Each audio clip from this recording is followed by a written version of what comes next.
ओम शांति। आज मुरली का सार है 4/1/2025।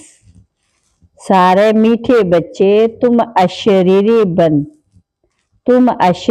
बन जब बाप को याद करते हो तो तुम्हारे लिए ये दुनिया ही खत्म हो जाती है। देह और दुनिया भूली हुई है। प्रश्न: बाप द्वारा सभी बच्चों को ज्ञान का तीसरा नेत्र क्यों मिला है? बाबा ने कहा, अपने को आत्मा समझ, बाप जो है जैसा है उसी रूप में याद करने के लिए तीसरा नेत्र मिला है। परंतु ये तीसरा नेत्र काम तब करता है जब वह पूरा योग युक्त रहे, अर्थात एक बाप से सच्ची प्रीत हो, किसी के नाम रूप में लटके हुए ना हो, माया प्रीत रखने में ही विघ्न डालती, इसी में बच्चे धोखा खाते हैं। धोखा खाते हैं। गीत: मरना तेरी गली में, जीना तेरी गली में। ओम शांति। सिवाय तुम ब्राह्मणों के इस गीत का अर्थ कोई समझ न सके। जैसे वेद शास्त्र आदि बनाए हैं, परंतु जो कुछ पढ़ते उसका अर्थ नहीं समझ सकते। इसलिए बाप कहते, मैं ब्रह्मा मुख द्वारा सब वेदों शास्त्रों का सार समझाता हूँ। वैसे इन गीतों का अर्थ भी कोई समझ नहीं सकते। बाप ही इनका अर्थ बताते। आत्मा जब शरीर से न्यारी हो जाती है तो दुनिया से सारा संबंध टूट जाता है। गीत भी कहता है, अपने को आत्मा समझ, अशरीरी बन, बाप को याद करो तो ये दुनिया खत्म हो जाती है। क्या हो जाती है? खत्म हो जाती। तो यहाँ इस आकाश तत्व में ही हमको पाड़ बजाना, मूल वतन में तो नहीं जाना। जबकि शरीर छोड़ते हैं तो ना ये कर्म बंधन ना वह कर्म बंधन रहता है। ये बातें तुम्हारे सिवाय और कोई भी समझ नहीं सकता। बाप ने समझाया, सब बिल्कुल ही बेसमझ है। अपने को कितना अक्लमंद समझते, पीस प्राइज देते रहते। ये भी तुम ब्राह्मण कुलभूषण अच्छी रीति समझा सकते हो। वह तो जानते ही नहीं है। ऐसे नहीं कहेंगे निराकारी दुनिया में शांति कैसे हो, वह तो है ही शांति धाम। हम आत्मा शांति धाम में रहती हैं, परंतु ये तो मन की शांति कहते हैं। वह जानते नहीं है शांति कैसे मिलेगी। ये सब अब तुम बच्चे समझते हो। सुख शांति संपत्ति भारत में थी, अब नहीं है।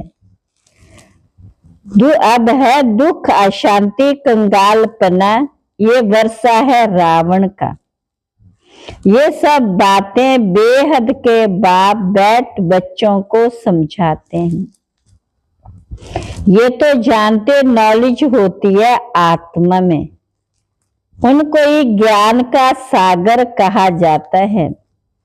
वर्ल्ड तो है ही, सिर्फ नई दुनिया और पुरानी दुनिया कहा जाता है। ये भी मनुष्यों को पता नहीं, न्यू वर्ल्ड से ओल्ड वर्ल्ड होने में कितना समय लगता है।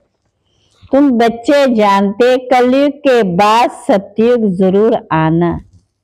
इसलिए कलयुग और सतयुग के संगम पर बाप को आना पड़ता है। पावनिका का त्रिमूर्ति का अर्थ है स्थापना, विनाश, पालना। ये तो कॉमन बात है, परंतु ये बातें तुम बच्चे भूल जाते हो।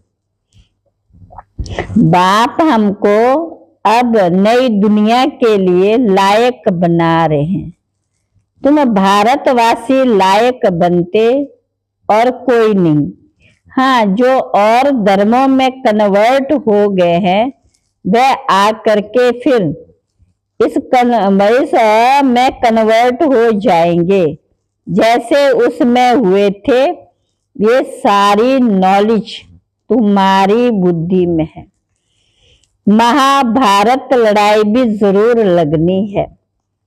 इस समय ही बाबा आकर के राजयोग सिखलाते। जो राजयोग सीखते वह नई दुनिया में चले जाते हैं।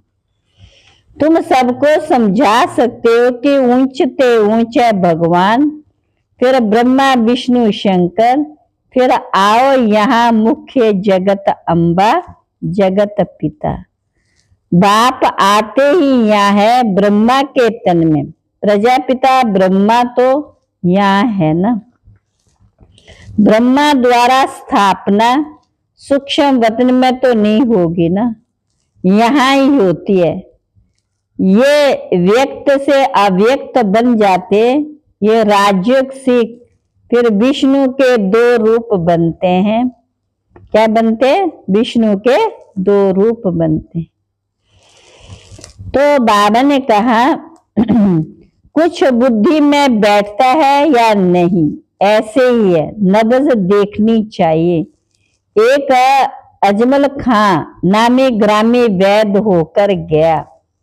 कहते हैं देखने से ही उनको बीमारी का पता पड़ जाता था। अब तुम बच्चों को भी समझना चाहिए कि ये लायक है या नहीं। ये इन बातों को समझने के लायक है या नहीं, बाबा की बातें पसंद करता है या नहीं। तब करो शुरू उसे ज्ञान देना। बाप ने बच्चों को ज्ञान का तीसरा नेत्र दिया, जिससे तुम अपने को आत्मा समझ बाप जो है जैसा है उसको उसी रूप में याद करना।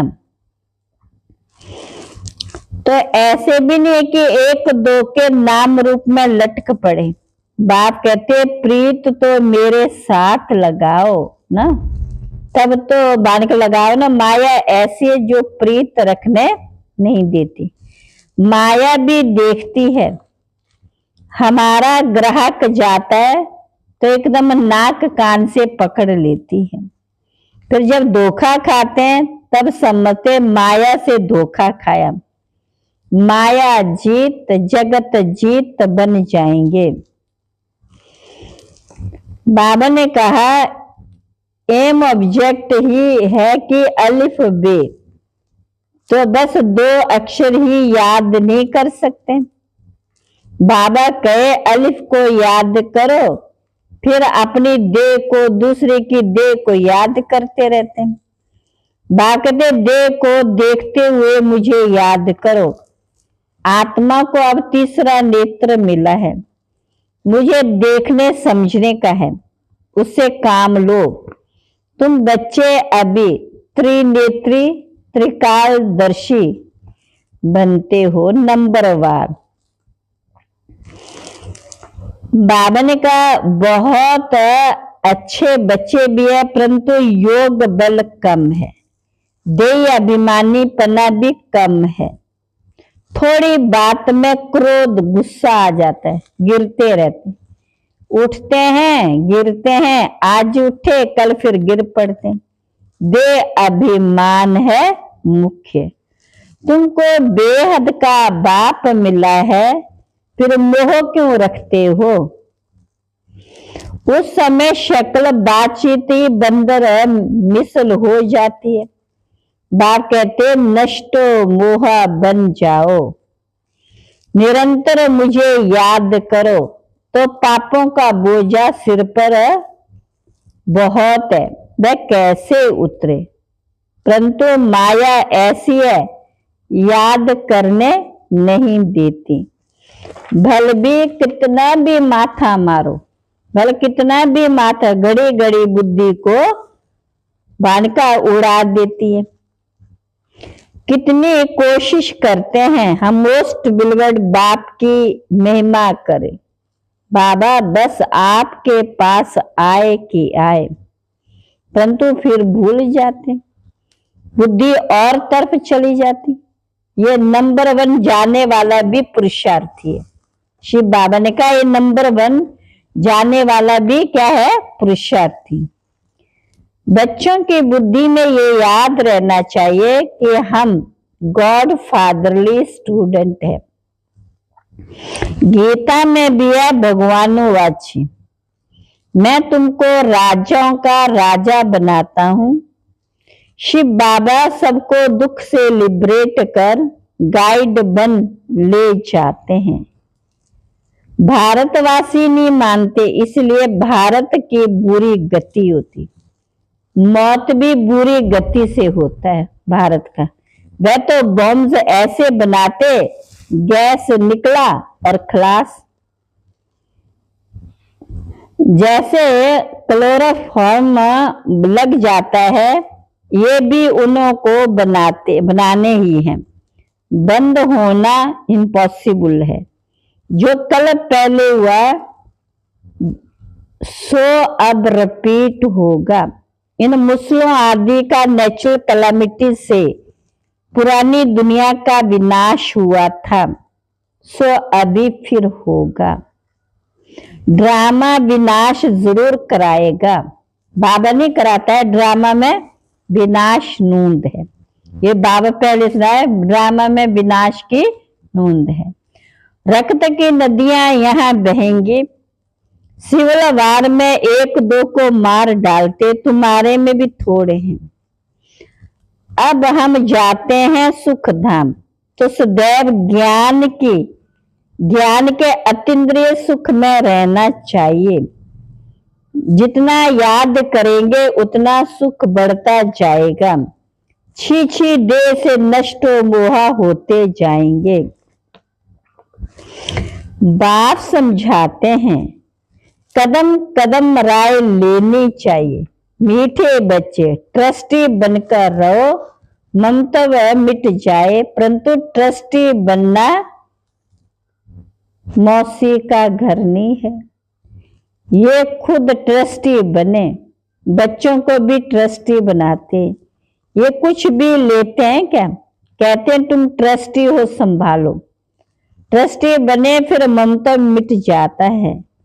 कहते ईश्वर का सब कुछ दिया हुआ, फिर कुछ नुकसान पड़ता है या कोई मर जाता है, बीमार हो पड़ते, मिलता है तो खुशी होती, जबकि कहते हो ईश्वर का दिया हुआ, फिर मरने पर रोने की क्या दरकार। परंतु माया कम नहीं है, मौसी का घर थोड़ी है।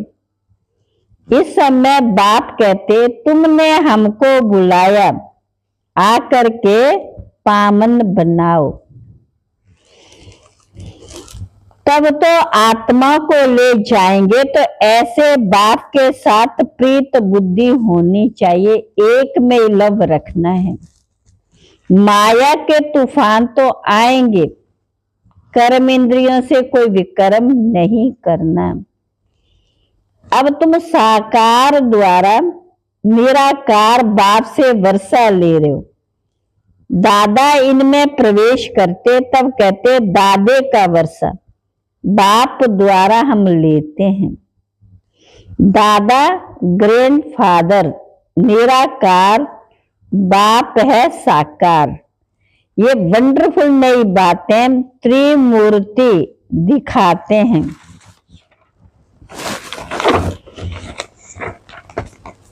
परंतु समझते नहीं, शिव को उड़ा दिया। बाप कितनी अच्छी रीति बातें समझाते, तो खुशी रहनी चाहिए कि हम स्टूडेंट हैं, कि हम स्टूडेंट हैं। कॉलेज के बच्चों को वर्ल्ड की हिस्ट्री, ज्योग्राफी समझानी चाहिए। 84 जन्मों की सीढ़ी क्या है, भारत की सीढ़ी कला और चढ़ती कला और उतरती कला कैसे होती ये समझाना है। सेकंड में भारत स्वर्ग बन जाता है, फिर 84 जन्मों के बाद भारत नरक बन जाता है। तो भारत गोल्डन एज से आयरन एज में कैसे आए ये तो भारतवासियों को समझाना चाहिए, टीचर्स को भी समझाना चाहिए। वह है जिस्मानी नॉलेज, ये है रूहानी नॉलेज। वह मनुष्य देते, ये गॉड फादर देते। वह है मनुष्य सृष्टि का बीज रूप, तो उनके पास मनुष्य सृष्टि का ही नॉलेज होगी।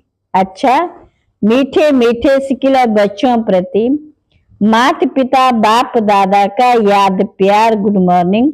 रूहानी बाप के रूहानी बच्चों को नमस्ते।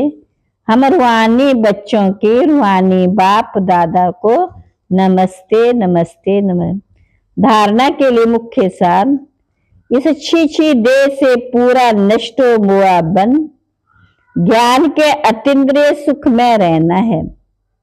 दूसरा, ट्रस्टी बनकर सबको संभालते हुए अपना ममता मिटा देना, एक बाप से सच्ची प्रीत रखनी है।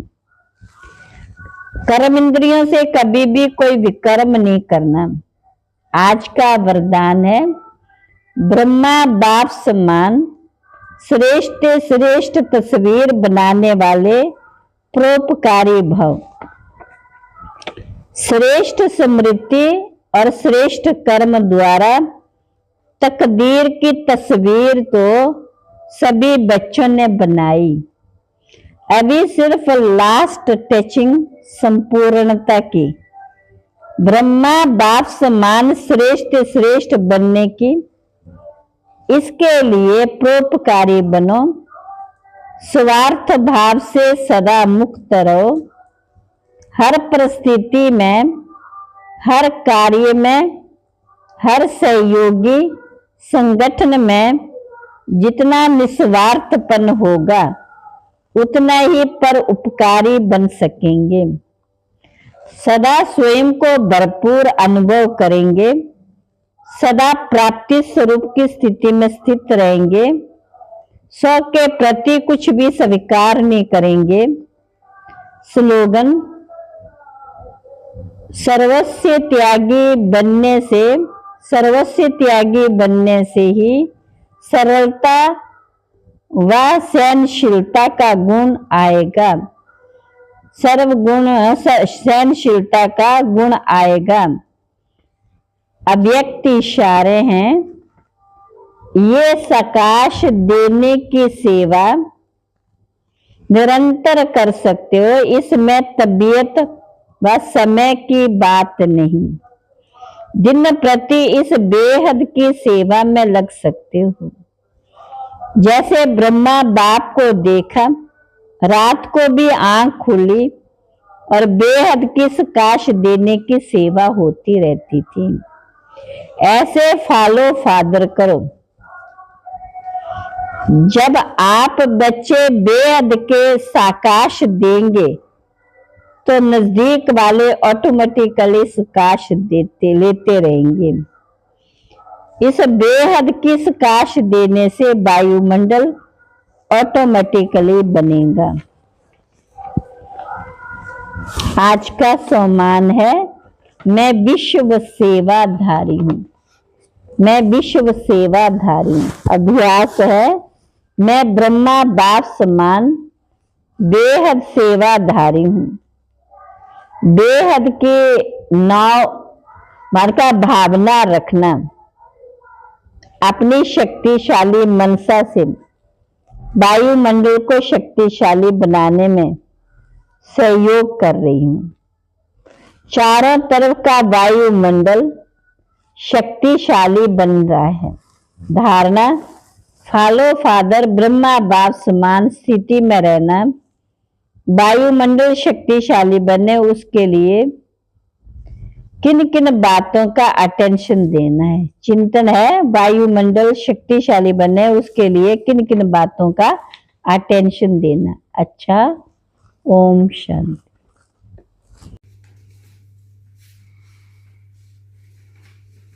ये अभिव्यक्त